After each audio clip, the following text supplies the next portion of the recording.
সবাই দেখেন, বিসমিল্লাহির রহমানির রহিম। সবাই দেখেন আমার গাছে প্রথম ফার্স্ট গোলাপ, খুব সুন্দর। এবং আমার গাঁদা ফুলের সবচেয়ে সুন্দর ফুল। এবং এটা হচ্ছে আমার জারবেরা ফুলের 4র্থ নাম্বার ফুল। এবং আপনাদের আমি গাছবার দেখাইছিলাম যে আমার টমেটো গাছে টমেটো ছোট ছোট আসছে, কিন্তু এবার দেখেন মাশাআল্লাহ অনেক টমেটো হয়েছে আল্লাহর রহমতে। সবাই আমার জন্য দোয়া করবেন। আসসালামু আলাইকুম।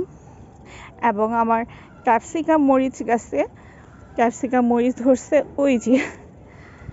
এবং আমার কোয়াশ গাছ যেটা, সেটাতেও কোয়াশ হয়েছে। আলহামদুলিল্লাহ, দোয়া করবেন।